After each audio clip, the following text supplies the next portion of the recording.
Today, we're talking to Mohak Shroff, Senior Vice President of Engineering at LinkedIn, about LinkedIn's new AI agents. You're listening to Joel Beasley, Modern CTO. Can you believe it's been 5 years since we talked? Unbelievable, man. What are you at, 900 episodes almost? Almost, yeah. I started just saying 1,000 because I feel like I just count me guesting on other shows too. Like, 1,000 of them. No, this is great. I've been looking forward to this. Yeah.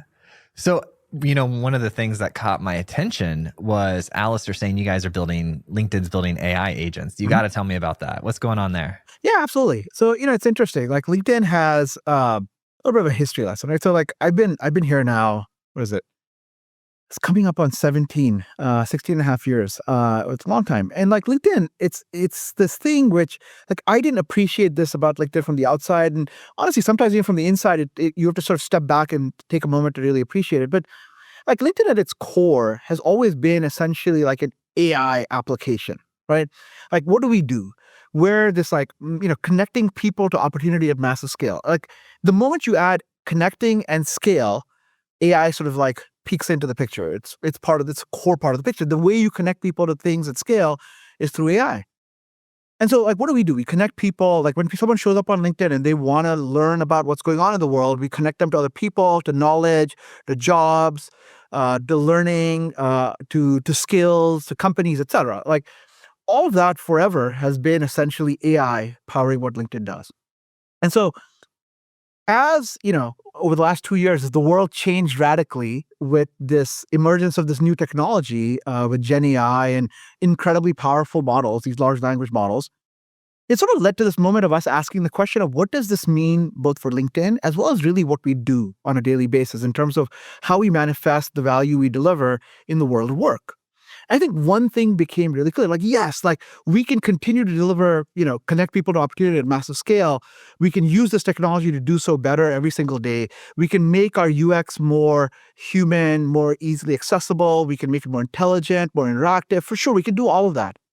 But something else became really apparent, that there's a moment coming where, these large language models are going to lead to the ability for a lot of what people do from a work perspective to start to actually be automated, to be done by agents.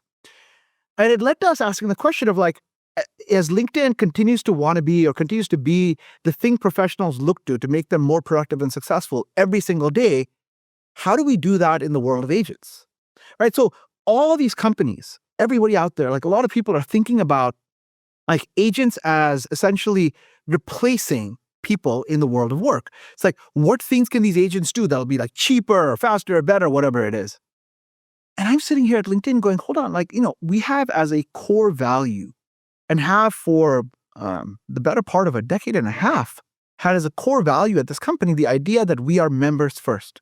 We put the needs of our members, the ability to make our members more productive and successful at the forefront of everything we do. And so it's like, how do we take this agentic technology, these large language models applied to autonomous agents, to things that have the ability to make decisions on my behalf, to do work on my behalf, and how do we make them more human-centric? How do we ensure that as that agentic shift is occurring, it's occurring in a way that puts professionals at the center of opportunity rather than displaces them? And so very specifically focusing on the idea that like, hey, we can build agents in a way that, we've sort of had this idea of like, what if the agents weren't taking the work we want to do? And instead, there's so much in the world of work that we don't actually want to do. Like my job as a technology leader is like, I love immersing myself into technology. I love spending time talking about cool stuff that's going on in tech. I love building cool tech. Like if I'm an engineer, if I go back to like, my days, these ancient days back when I used to actually code, like if I think about myself then, like what I loved about my job was building software, making some idea come to life in some remarkable way through code. But I spent a lot of time getting stuff to build. And I spent a lot of time testing stuff. And I spent a lot of time like scaffolding stuff to like work with the way technology wanted me to make it work. And it's like, what if what if we could build agents that actually take all the stuff I don't want to do and do that in the way that I want them to do it, but let me continue to do the things I really want to do. It's almost like an injection of like increasing my agency, enabling me to do more of what I love, while the agents go and do the things that I don't necessarily want to be doing, so I can do the things I got into the job for. So a really good example of this, we just recently launched a recruiting agent. And so when you look at our recruiting agent, we call it the LinkedIn Hiring Assistant. And so when you look at the assistant, the hiring assistant, it's actually really interesting. What we did was we went and spoke to recruiters. Obviously, like we recruit a bunch ourselves, and we reached out to a bunch of our customers, recruiters, and asked them, like, when you go and talk to a recruiter about what they do, there's like this large list of things. There's a lot of time that they spend searching for candidates on LinkedIn, a bunch of time they spend kind of filtering those candidates, working collaboratively with the engineering leaders or the leaders who they're hiring for to figure out whether or not these are the right candidates. Then they reach out to those candidates to get them interested. And then some number of those people will respond to them and say, I'm interested. And then they engage with those individuals now, where they're like, all right, ready. Now that you've responded, now I can engage and actually do the thing I became a recruiter to do, which is interact with people, talk to candidates, get you really excited about the job, help explain and shepherd you through the process, and ensure that ultimately I'm helping to build a remarkably high quality team at the company. But there's all this really important work that happens initially or in parallel that I have to do as well. But that's not why I became a recruiter. Like, nobody took a job so they could run Google searches all day or like LinkedIn searches all day, right? You took the job so that you could actually do this like very human thing, the thing you are best suited to do in the world. And so we built the LinkedIn Hiring Assistant with this very specific goal of how can we help recruiters take this stuff that is frankly highly algorithmic, but we need to do it the way they do it. You can't just say, hey, LinkedIn is going to tell you how to source candidates, how to search for candidates, because every recruiter has a unique approach. You have your search queries, you have kind of the unique kind of salt that you put in, the unique spice you put into the way you find candidates, the way you reach out to them. And so we thought about building an agent or a set of agents, starting with recruiting, where we'd really focus on human-centric approach to agency, to autonomous agency, where it's like, hey, here's what we're going to do. This agent is going to help you with the tasks you don't want to do. It's going to be, initially it's not going to be super smart. Like, we've built it to be really smart, but like relative to you, it's not going to be super smart. It's going to learn from you. You're going to teach it. You're going to train it. You're going to interact with it. It's going to grow with you. And as it does, eventually it's going to be able to hire the way you hire, to search the way you search, to reach out the way you reach out, and ultimately let you do what you really love and are best at, the best at in the world, which is interact with candidates, get them interested in the job, screen them, figure out what the next thing is, shepherd them through the process, and help hire extraordinary talent into the company. So we had this idea of continuing what we've done with AI. For years, we've been a place that takes AI and makes it hyper-personalized, makes it something that helps you be more productive and successful. And we thought, hey, here's this cool new technology with agents. What can we do with that to do exactly the same thing? How can we help make you more productive and successful? You, the professional, more productive and successful with agents. How can we ensure that we put you at the very center of that? And so it leads to a bunch of really interesting design concepts. Like, there's a bunch of building blocks that come with it and a bunch of really interesting design concepts. But, we started off with recruiting. As you can imagine, there's a set of businesses like that LinkedIn is in. Ultimately, we'll have a slew of agents across many of those, and then broader ambitions beyond that. I've got a lot of questions. Yeah, let's dive in. Let's go back to the beginning when you said that you saw the AI happening and then you guys got together and had this conversation. What did that actually look like? Was it an offsite? Was it just somebody knocking on your door of your office saying, hey, Mohak, I want to chat with you about this? Like, how did it become something you couldn't ignore to the point where you had discussion about it? Yeah, it's a good question. So I'll start by saying, like, obviously, there's aspects of it's hard to look at what's happening and not feel inspired by it, at least for me. Like, I sort of look at, like, you see some of this technology, you see, with the launch of ChatGPT, and you see just like how remarkable this tech is. Like, the first time everyone interacted with it, like, I suspect we all still vividly remember that first interaction moment where we're like, whoa, like, everything is different. And it's not even that smart yet. Right? Like we ask you to do things and it's like, it's not even close to there yet where it's like, oh, this is perfect. But it's so clear that the promise exists. And I think a lot of people sort of simultaneously across the industry, a lot of people had the idea of like, there's something there. Like there's something happening here that's interesting. Then I think comes like actually our culture and values. So like, again, like we have as a core value, core cultural tenet, this idea that we put members first. And it's easy in moments like these where there's some like cool new technology coming out to say, hey, let's just go and like play with it and let's go build something because it's cool or because it's possible. But to instead say for us, like every time there's a technological insight, every time there's a new innovation, we ask the question, what could we do with it that puts our members first? How can we ensure that what we're trying to do is deliver value to our members and our customers? And so that's the second thing that comes in. I think those two things happen simultaneously for us. Like on one hand, very cool tech. Everyone's blown away. It's making people dream. On the other hand, the immediate question of how will we use this, leverage it to drive value for our members and our customers, to continue to create economic opportunity. And it's at the intersection of those two, when vision intersects with kind of, what's happening in the world with innovation, I think real magic happens. And so that's kind of what happened for us, is like, it's just sort of been our natural mode of operation for years. Mobile revolutions, like, hey, we could just build an app. Like, what if this app is like something that lets you do X, Y, and Z? It's like, no, but hold on. How do we ensure we connect you to opportunity? Like even now when we've recently launched LinkedIn Games. For years. There's games on LinkedIn? But hold on. Is this news for you? This is news for me. All right. Every one of your viewers, every one of your listeners has to go and check out LinkedIn Games. They're extraordinary. Honestly, like I'm a huge gamer and LinkedIn Games are my new addiction. They're amazing. Do you have to do something special or is it just there? It's just in the app. Yeah, it's just in the app. I see video, network, notifications, click on the network tab and there should be a tile right down the middle. That's LinkedIn Games. But so let's take games as an example. So when we launched LinkedIn Games, like for years, we've talked about the idea of like gaming as something that drives a lot of engagement. We're like, but hold on. What does that have to do with making people more productive and successful? And we really took the idea that people connect with each other as a core concept in the workplace. Like when you think about the professional world, are we playing games with each other, or is it just with so you're sharing with each other. It becomes a conversation piece. These are games that are all about like exercising your brain. They help you sort of shake out the cobwebs on it. Like for me, every morning they like shake the cobwebs off and get me ready for the workday. But it's also about interacting with people I work with. Like I see, like X, Y, and Z person I work with is like playing this game today. Oh, Ryan played it? All right, well, I've got to go and like try and beat his score and do this thing. And it becomes like a really cool way to connect and interact. I gotta try it. They're amazing. They're amazing. We recently announced a partnership with Fortune, where actually Fortune will be featuring some of our games on their platform as well.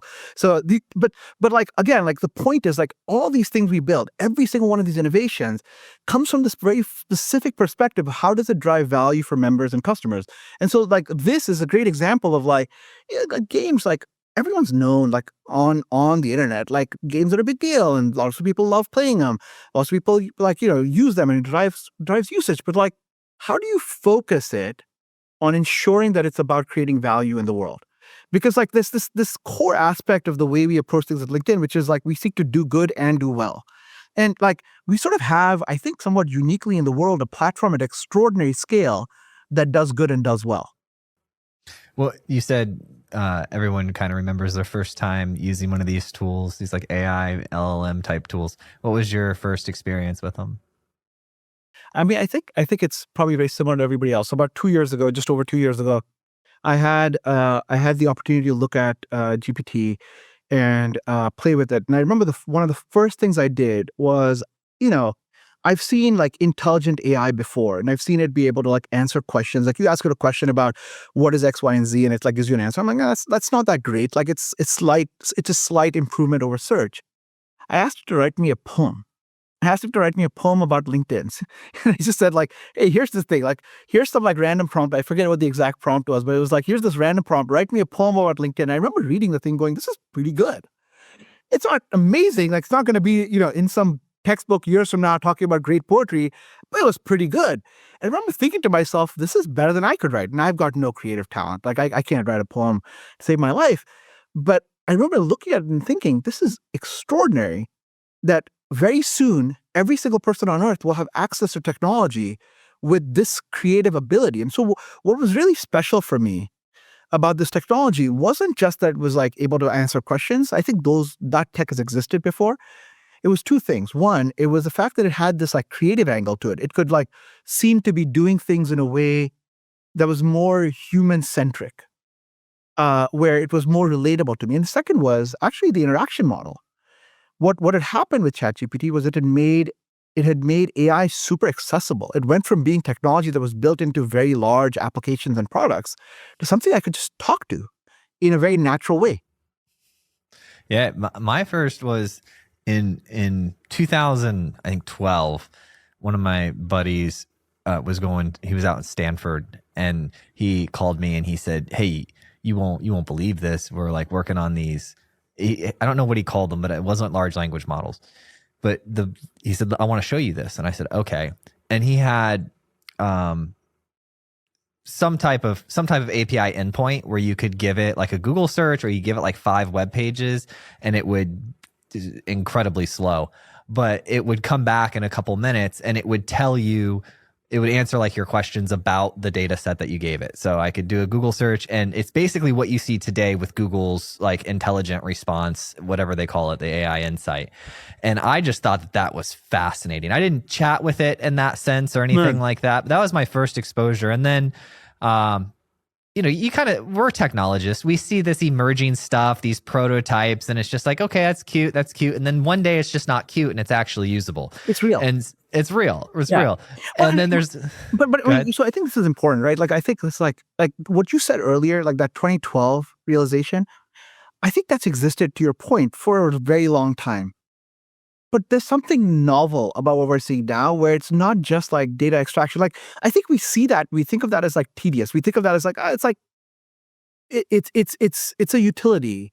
This feels like it's so much more than a utility now, right? Like, it feels like it has responsiveness. It has like reaction to the things we want. It feels far more personalized. And I think that's actually probably like the thing that's most magical about it, is that like a level of personalization. It feels like, and again, like at the end of the day, it's just a bunch of code. It's clearly not like thinking, but it feels like it understands me. Like, have you heard the GPT voice thing?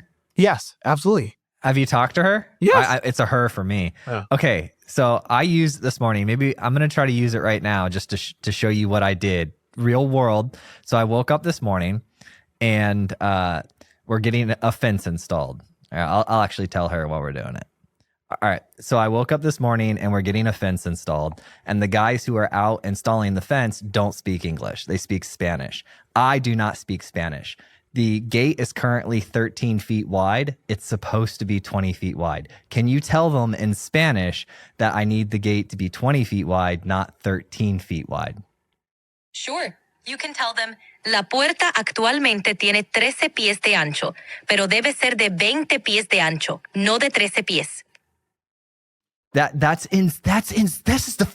was no additional app to install. There was no training. There was no setup and registration and fee. It was just, cool. Can you do this? Yeah. So here's, I mean, no offense to you as a podcast host, but like, here's my drive every morning. Hey, I'd love to like pretend that we're in a podcast together, and I want you to educate me on a topic that I don't know enough about, but like, let's do it in an interactive way. Like, let's talk about large language models. Like, can you like host a podcast with me about large language models? Oop, connection failed. Never mind. But technology. We're gonna get there. But here's the crazy thing, right? Like, I do that every morning on my drive in, and I'm actually having a conversation with this thing. I'm like talking to it, learning from it. It's remarkable.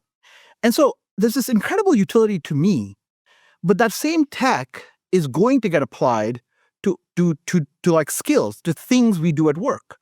And it's going to start being applied to like tasks, unique tasks at work. And so the thing is like that ability starts to seem so clear. And I think in that context, as a lot of people are out there, like tons of like venture dollars are being poured into this. Like the idea of like finding ways to like fully automate work. We're kind of sitting here like every day, man. I come into work and I'm like, how do we make sure that this technology gets used for good? Like, yes, automation is going to happen. Yes, this technology is real and it's going to be like agents are going to be a thing. How do we make sure that those agents lead to the creation of economic opportunity? And like, that's what we do every single day. And so that's why we got into the agent game. That's why we're building these. And that's why we're building not just that, but also thinking about a framework, right? Like, so I envision a future where like, as you think about what we do, like every day in our jobs, there's like 100 things in our jobs.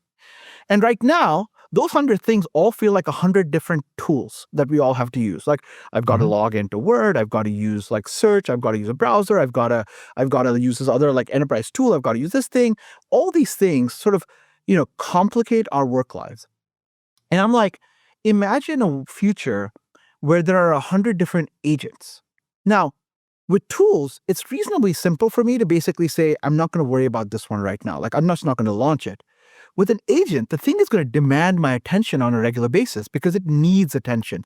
These things aren't at the level of precision yet where they can do, everything I need them to do. And so across these like many different aspects of my job, all these agents are going to be out there like raising their hand, like pushing me a notification saying, hey, look at me. I need some help. Look at me. I need some help. And so I envision this future where like the way you put humans at the center of this is by having the equivalent of like a chief of staff, but in a digital sense. Like you need this digital concept that manages, that organizes all of them. So, I'm going to harken back to my early days as an engineer. I was a huge Emacs user. So my first internship in college, I ended up with a mentor who like got me on the Emacs train. I'd been all VI prior to that, and he got me on the Emacs train. And I created that, like during that internship, I created a .emacs file. And I carried that .emacs file from like task to task, job to job, like thing to thing constantly. And what was great about it is that every new thing I picked up, it still felt familiar. Like my shortcuts were the same, my key bindings were the same, my autocorrect was the same. It knew not to stick a W in my name every time I tried to autocorrect a Mohak to like M-O-H-A-W-K. And so I'm like, stop doing that. And so it had all of that. And then one day I stopped using Emacs because it was no longer cool and I was no longer an engineer. But then I lost that. And since then, every tool I've used, every new tool I picked up, insists that it wants to relearn everything about me. And it starts off being really clunky and hard to use. And that sucks. Now just imagine that in the world of agents. Like this thing is going to try to send out emails on my behalf. This thing is going to try to search the way it thinks I want to search. This thing is going to try and write text the way it thinks I write. And if every single one of these agents has to be retrained and retaught and remanaged and it's like massive cognitive overload. And so we envision a world where you have the equivalent of a digital chief of staff that manages this team of agents for you. We envision this idea that it's personalizing them to you. It's helping them coordinate with each other. It's telling one agent, here's the other agents I work with, and here's who I need you to do. Here's the tools I work with and the ones I need you to work in. Like I use Office, I use Excel. I need you to use Excel. That's where I need you to create these sheets for me. Here's my credentials. Here's how I access them. Here's how I want you to collaborate. Here's how I work. Here are the hours when I want you to be able to bother me. And here are the hours when I need quiet time, when I'm actually focusing on my family or I'm focusing on, other work and heads down and things. That needs to exist. And so there's a whole bunch of tech that comes with that. So when we talk about the agents we're building at LinkedIn, there's these incredible building blocks that have to be put together. Like you have to build coordination and collaboration. You have to build shared memory. You have to build personalization, the ability for people to rearrange workflows the way that they work. And this massive agentic stack that gets built, all essentially getting to the point where you're able to use these agents in a way you want to rather than the way they want you to. And I think what this all leads to is going back to the point of our personalization, my experience using this tech, this large language model tech was, wow, this is really personal. And what I think happens with agents is we're going to return to a level of personalization in tech that we haven't seen in a while. I think work right now, given the technology around us, actually is far less personal than we potentially think it is. Like, we think it's really personal because these are all the tools that I've been able to collect together and use, but they all sort of insist I use them the way they want to be used, as opposed to just adapting to the way I work and letting me work the way I want to work. And so we envision kind of an agentic world, and the agents we're building work the way you want to work, not the way they want to work. Like, we have an opinion, but our opinion is that it should be you-centric. And so this like highly human-centric approach, this approach in which you are the supervisor of an agentic task force that is working to help you be more productive and successful rather than sort of off on its own. 4 or 5 years ago, I did an interview with Sir Tim Berners-Lee, and he described something like this before agents were mainstream. He didn't describe them as agents, but if you go back and listen to that episode, the way he describes how as humans will use the internet is in line with how we're going to use the internet when the agents. Now, here's a question for you. Have you David Singleton? He was a CTO at Stripe. Have you seen what he's doing with /dev/agents? Yeah, absolutely. It's so cool. That's so cool. So man. Cool. Very cool. Absolutely. There's not much information. There's like a LinkedIn post, which is where I saw videos. it. Yeah, a couple of videos, screenshots. Yeah, but it's cool. Absolutely. Are you guys collaborating with them at all on I mean, I what think, you're doing? It's early days. What I love about this period is like, doesn't this just feel like a playground right now? Like we're all witnessing some remarkable technology being born and some remarkable use cases built on top of that technology. I feel like the moment we're in is kind of akin to like the birth of the internet, in the sense of like TCP/IP exists, right? And like everyone thinks that's like a big deal, but like it kind of isn't, right? The big deal was the browser. That's the thing that suddenly HTML and the browser and like the massive level of accessibility that was created around like, people can build web pages and host them on servers, and all of a sudden this huge explosion of value occurs. I think we're at that point. What we've seen right now is like the baseline technology, the ground technology that will power a lot of the incredible value that will come. And so, I've had this insight of, as engineering organizations, like probably what's most important for us right now is finding ways to experiment and create flexibility, right? Like how do we massively shorten the experimentation cycle? Because what we've all got to recognize is our conviction, while really positive, like it's important to have conviction for what we build, is likely wrong. Like, there are very few people who can really predict the future, right? And those who can, like, I'd love to meet them. But but what we do know is, as we experiment and as we build the right infrastructure that enables that experimentation, some of it is going to become permanent. Some of it will stick. Some of it will move from like, toy app or toy thing to like, a real thing that needs to scale. And then we'll scale that and we'll build on it to the next thing and the next thing and the next thing. But you've got to be out there experimenting. So to your question about like, who are we collaborating?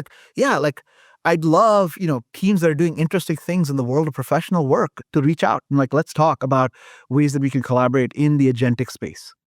Have you seen clay.com? No, I don't think I have. Ooh, we love them. Yeah. They're not a sponsor or anything. They should be, but I use them. So you can set up these workflows, and I can essentially, you can do a lot of things with it, but what I use it for is cold email at scale, like highly personalized. And so like I teach it like how I want to talk, and then it can go research people, and it's got all these fallbacks. So like ideally it's going to find their bio on the website, but if it can't, it'll do this. And so it's got these series of fallbacks, and then it's just a really good way to chain things together when dealing with like working with different agents. Again, they have different agents inside of it too that can do different things. It's super cool. I've been really impressed. Impressed is the wrong word. I've been really sort of like watching in awe at the way workflows are changing now. I had the opportunity to sit down with a very junior engineer recently, and just like watch as she worked. Just because I wanted to get a sense for what it's like to be kind of a new engineer, not just at LinkedIn but in the world. And dude, it was such an interesting experience. Like all the things that I remember doing, like she was just breezing through because of Copilot. Like she was in GitHub using GitHub Copilot, and it was like, hey Copilot, like what is the Unix command for this? Like, hey Copilot, like how do I do this? Like, hey Copilot. And I was just like, whoa, that would have been like a question to like some senior engineer that took me like 6 hours because they were too busy to respond, or it would have been me standing up and like it was just like nonstop, like, unimpeded productivity. And it's really magical. And so to your point, like workflows are already changing. People are already starting to like adapt, and like productivity is just, exploding. It's really kind of special. And so we talked like the digital chief of staff. That's the future. There's not a digital chief of staff today in LinkedIn, correct? No, there isn't. And I think the way we think about this is like, look, like it's early days. We're going to be building agents. We built this like hiring assistant. We're talking about like doing the same for a number of our other businesses and areas. And as we do that, like ultimately, again, in the point of learning, like we will learn what does or doesn't work. What we're building for it, though, is things that feed into that vision of an ultimate, like a digital assistant or chief of staff that helps manage that group of agents. So again, across the different agents we have, like we will have shared memory. We want them to know when I work with one agent, and if in one agent I said, hey, that's not how I spell something, the other agent better know it because it can. If over here I said, hey, don't bother me at this time, like the other agent should. If over here I said, hey, this is the tone I like to use, this one should as well. And so we'll create that as kind of shared infrastructure across these group of agents. But then ultimately, to your point, is like, again, going back to what LinkedIn represents, as LinkedIn represents kind of your trusted friend, advisor, partner in your professional journey, can we start to represent some of that in the agentic journey, right? As you pick up agents, how do we take some of this incredible technology we're building and start to actually make that available in a way that powers all of the agents you work with in a professional setting? Are you writing or blogging about this, posting on LinkedIn about it? How can people follow this adventure with you? Blog post coming shortly, actually, possibly before this is aired. So expect a blog post talking about some of our agentic ambitions and work. Absolutely. Is there anything that you can share or that you're uncertain if you can or can't share that's coming? No, I mean, I think what's certain is lots of assistance, right? So like across our major business lines, I think like hiring assistant, you can just imagine like, we have a sales solutions business line, like helping salespeople be more productive. Absolutely something we should do. We've already been doing things with learning, helping learners be more effective. We help job seekers be more effective. We have a job seeking assistant. Like the idea is that like in every single professional flow, like a place where professionals need help being more productive, being more successful, being more effective, there are things that they should do themselves. There are things they want to do themselves. And there are things that they have to do to get to the thing they want to do. We want to build an assistant that does all that stuff, all the stuff that you don't want to do, but have to do to get to the thing you really want to do. And we will continue in terms of what our platform does to build those kinds of assistants. Has the AI agents, do you think that's going to change team structures at all? Or do you think we'll still see like 1-to-5 type ratios with teams? It's a good question. I hadn't thought about it. I think I'll tell you what's on my mind with like how the world of work changes, because it's less about team structures. I think it's actually, maybe this relates. I think that there's so much upside to helping individuals be more effective at making ideas real. Like right now, the minimum surface area of building anything is like, what, 3 engineers, 4 people, 5 people, right? Engineers, designers, product managers, whatever it is, like whatever combination of things. Like you have an idea, like building that thing requires like a combination of people. No one person at any scale or any interesting level of technology can just go build it themselves. But what if they could?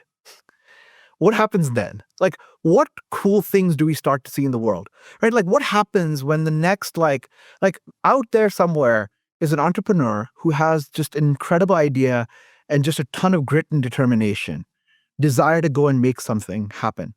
But they're impeded by the fact that the only way they could do it is by going and hiring like a team of people who can do the things that they're not great at.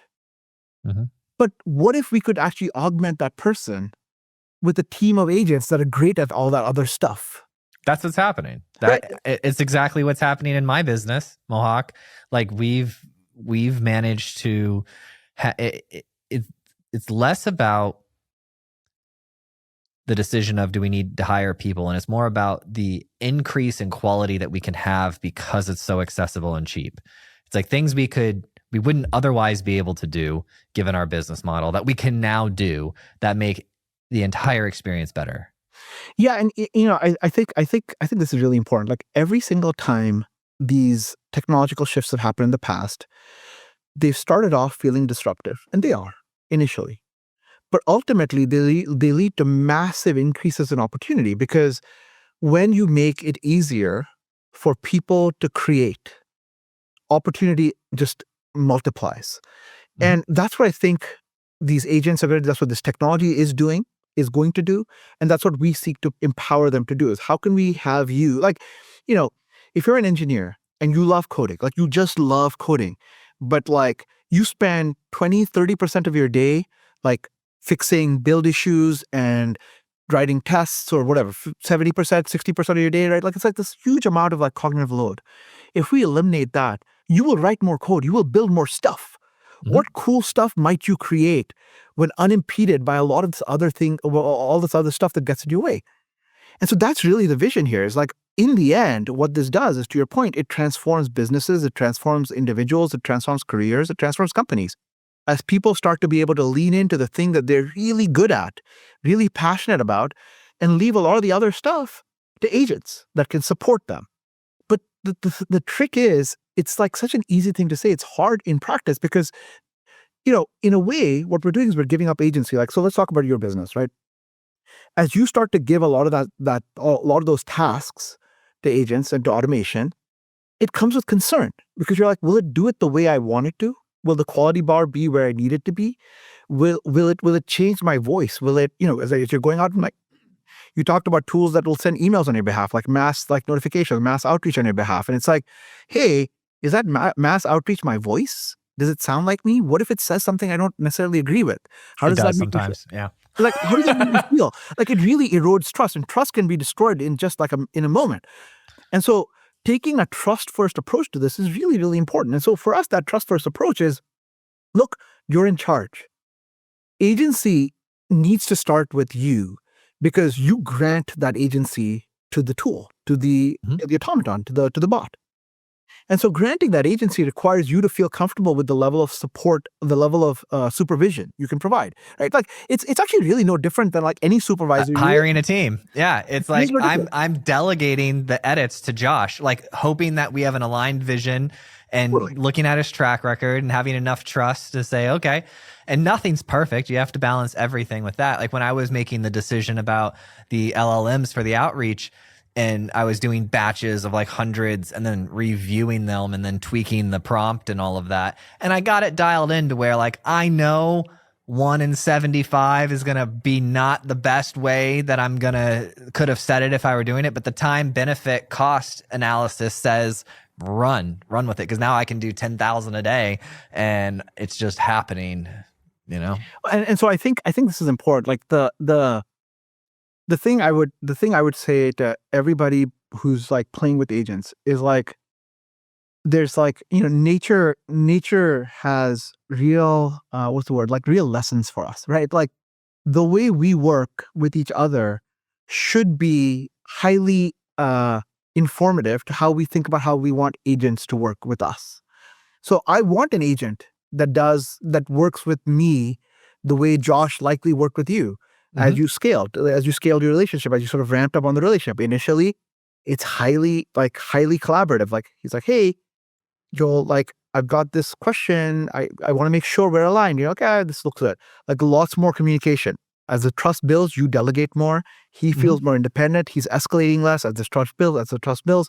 And over time, the level of like actual escalation and the level of collaboration reduces, because now he's able to drive a lot of this stuff solo.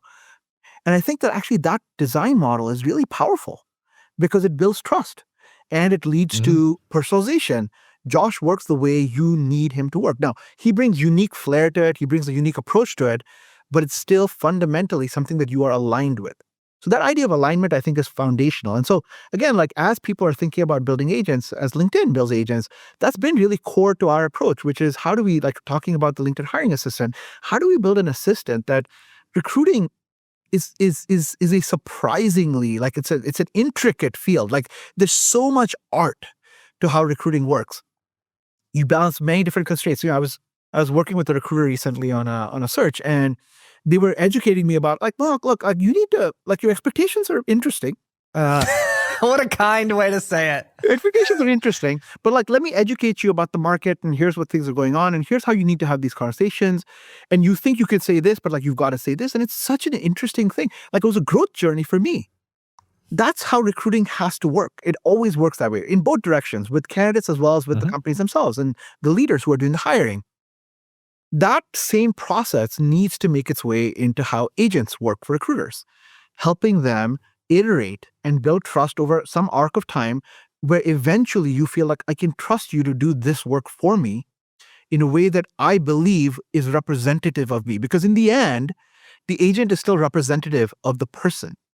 And so I think that key, like human first design principle is really, really important. So, for us, it's sort of like encoded into our principles. Like, we're members first. We start with that. I would love, as everybody out there is working on agents, is working on this technology, that they start with that principle of just human first, like person first. Have you are you on X at all? Do you spend any time there? Okay, yeah. So there's two things. Are we still allowed to say we're on X? I'm kidding. Yeah. Yes, we are. It's okay now. Once Elon caught the rocket, everyone was happy again. They're like, all right. Have you asked the GPT the question, like, tell me one thing about me that I might not know based off of our past conversations? I saw that. Yeah. Have you done that though? I haven't. I actually think I saw that like a day or two ago, and then I was like, I should do it. I pinned it, and I haven't come back to it. I will. So that one was good for me. And the second one that was good for me was draw me a picture of what you think my current life looks like. It got my kids. I was podcasting. It like had everything. That's cool. Yeah. It was really clever. Yeah. So, that's amazing. Yeah. And so, I mean, like, you imagine a future where like these things don't just like have the conversations you've been having with them, but they actually have the context of your work. And then you can start having discussions about like, hey, how can I be more effective? Like, how can we be more effective? Like, I love that idea of collaboration, right? Like, these tools working where we work, the way we work, rather than us like bending to them, like they're bending to us. And like, I really look forward to a future that feels less cluttered, like in the world of work. Like, I'm able to do the things I love because I love to do them, because that's where I can create most value. And all the clutter is off to like this agent. I feel like that in the future, I could wake up and I could have a team of 5 agents that I just talk to all day, like as if I were working with them, and they have specialties and we interact, because, right now my company's fully remote. And what is it? Like, what is my interaction? Forget the work being done. What's my interaction with the work being done? It's phone calls. It's conversations about what's happening. It's how to handle a client doing this or that. It's essentially boils down to conversations, and we can already converse with the AI, and now it's going to be upskilling over the next 5-10 years. I think in the future, when that happens, and I want you to correct me or add to what I'm going to say, but I see it driving a premium on in-person relationships, in that there will be high trust between them. So it's like, I've got my horde of agents and I got my skill set that I can accomplish. And then I know you in person, right? Like, we have a relationship, we've shaken hands, had a meal, shared a drink. And then I think that it will put a larger emphasis on in-person human relationships going forward. What do you think? Yeah, I mean, I think, so let's see, a few thoughts. One, I think that the idea, I don't know how I feel about the idea that I wake up and I'm interacting with a set of agents all day. I think actually, my gut tells me, and I think this is probably all of our experience, that there are things that we think agents will be able to do really well, and there are things that agents should have no business doing, and for the foreseeable future. And so in that model, I actually think it's a hybrid approach where, like, I'm working with a team of people. I'm in a team of people and agents. I'm working with a team of people and agents. And the boundaries of like what work goes where is not that different than it is now, in the sense that like, hey, this is your job. Like, we all have job descriptions, we all have charters. And then within those charters, like, this is the stuff that the agents do, and this is the stuff that like the humans do. And it's wonderful because like all of us get to do the work we love, and all of the agents get to do the work that we don't love.